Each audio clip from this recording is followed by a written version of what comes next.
Hello guys, আসসালামু আলাইকুম। Welcome to my another blog. আমি আকরাম শুভ। আজকে চলে আসলাম চট্টগ্রাম থেকে ঢাকায়। আর ঢাকা হওয়ার উদ্দেশ্য হলো আমি একটা ক্যামেরা কিনবো। সো গাইস, অনেক জায়গা ঘোরার পরে যমুনা শপে আমার এই ক্যামেরাটা পছন্দ হলো। ফাইনালি ক্যামেরাটা আমি নিয়ে নিলাম। আমরা এখন আছি, এটা কোন জায়গা কাকা? বিশ্ব রোড আছি, টুরুল বিশ্ব রোড। এখান থেকে কুড়িল বিশ্ব রোড। এই যে আমার লগে আমার মোবাইল আমার লগে যে আকরাম শুভ ফটোগ্রাফির এক গাইস, আমরা প্রথমে ঢাকায় আসার পরে যমুনা শপে যাই। যমুনা শপে আমি ক্যামেরা একটা পাই। যে ক্যামেরাটা খুঁজছিলাম অ্যাভেলেবেল পাচ্ছিলাম না। বর্তমানে আমরা আছি বসুন্ধরা গ্রুপের সামনে। আর এই বসুন্ধরায় দেখি এইখানে আমি যে ক্যামেরা খুঁজছি সেটা পাই কিনা। সো গাইস, আমি দেখতেছি এইখানে ক্যামেরার দোকান। বসুন্ধরা মার্কেটের ভিতর প্রবেশ করব। আমার সাথে আছে আমার কাকা, আমার ফুফাতো ভাই। সো গাইস, প্রবেশ করার পরে আমি দেখতেছি যে নিচতলায় ক্যামেরা দোকান আছে। একটা সময় ক্যামেরা দোকান ছিল চতুর্থ তলায়। সো গাইস, দেখতে পাচ্ছেন যে এখানে অনেক মডেলের ক্যামেরা আছে, কিন্তু আমি যেটা খুঁজছিলাম এটা অ্যাভেলেবেল পাওয়া যায় না। সো গাইস, ভাইয়ের সাথে একটু কথা বললাম যে ভাই, এখানে আর কোনো দোকানে কি ক্যামেরা পাওয়া যাবে কিনা। ভাই বলছে অনেকগুলো দোকান আছে, আপনি খুঁজে খুঁজে দেখতে পারেন।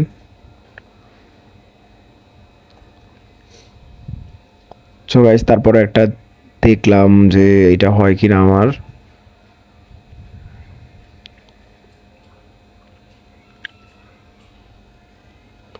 সো গাইস, অনেকক্ষণ কথা বলার পরে বুঝলাম যে এখানে আমি পাবো না। সো গাইস, কি করার, অন্য জায়গায় খুঁজতেছিলাম। আর যারা বসুন্ধরা আসবেন, বসুন্ধরা কিন্তু অনেক সেলিব্রিটির দোকান আছে। আমার সময় স্বল্পতার কারণে আমি কারোর সাথে দেখা করতে পারি নাই। সো আমি আবার কাম ব্যাক করে চলে আসলাম যমুনা শপে। আর এখানে কি একটা সিস্টেম দেখছেন, আপনার ব্যাগটা আপনি ওপেন নিয়ে ঢুকতে পারবেন না। আপনার ব্যাগটা চেকিং হবে, চেক করার পরে আপনি এখানে প্রবেশ করতে পারবেন।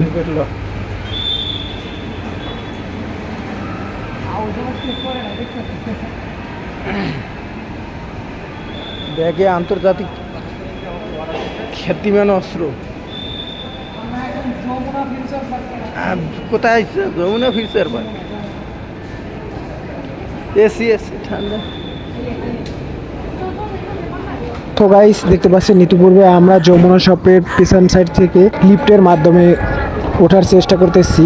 আর যারা যমুনায় আসবেন, যমুনা চতুর্থ তলায় হচ্ছে আপনার ক্যামেরা শপ, ক্যামেরা মোবাইল ইলেকট্রনিক্সের দোকান। সো গাইস, আমরা এক এক করে সিঁড়ি পার হচ্ছিলাম আর এদিকে একটু শপিং মলগুলো ঘুরে দেখার চেষ্টা করছিলাম। সো কাকাই বলতেছিল যে আমরা অনলি ক্যামেরা নিব, আজকে অন্য কোনো শপিং করব না, কারণ আমাদের বাজেটটা ছিল অনলি ক্যামেরার উপর।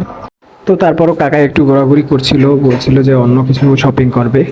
সো গাইস, যাই বলুক না কেন, আমার ফোকাস ছিল অনলি ক্যামেরা। আমি যতক্ষণ পর্যন্ত আমার কাঙ্ক্ষিত ক্যামেরাটা আমি না পাচ্ছি, ততক্ষণ পর্যন্ত শুধু আমার হয়রানি বেড়েই চলছে। সো আমি এক প্রকার হয়রান হয়ে ঘুরতেছিলাম। ফাইনালি আমরা চতুর্থ তলা লিফটে আছি। আমরা আর কিছুক্ষণের ভিতরেই চলে যাব আমাদের সেই ক্যামেরা শপ। সো দেখা যাচ্ছে যে এখানে কিছু সংখ্যক ক্যামেরার দোকান আছে, এছাড়াও অনেক ইলেকট্রনিক জিনিস এখানে আছে, মহিলাদের কসমেটিক আইটেম আছে। এই যে এখানে গ্লাসের দোকান আছে, সানগ্লাস। এই সামনেই আমাদের সেই ক্যামেরা শপ। সো গাইস, আপনারা যদি এখানে আসেন, এখানে কিন্তু অথেন্টিক লেভেলের ইউজ আইফোন পাবেন, যেগুলো খুবই ফ্রেশ কন্ডিশনের। বিশেষ করে যমুনা ফিউচার পার্কে, এখানে চতুর্থ তলায় এখানে অসংখ্য মোবাইলের দোকান আছে। ক্যামেরার দোকানের চেয়ে মোবাইলের দোকানও অনেক। এখানে আইফোন 16 প্রো ম্যাক্স থেকে শুরু করে আইফোনের বিভিন্ন মডেল রয়েছে, চাইলে আপনারা এখান থেকে নিতে পারেন। আর একটা বিষয় কি, এখানে আমি একটা জিনিস দেখলাম যে এখানে ক্যাশ মেমো ছাড়া আপনি যে জিনিসটা ক্রয় করছেন, এরকমের মেমো কিংবা ফোনের বক্স ছাড়া কোনো ধরনের প্রোডাক্ট ক্রয় করে না, কারণ এই ক্ষেত্রে রিস্ক হতে পারে।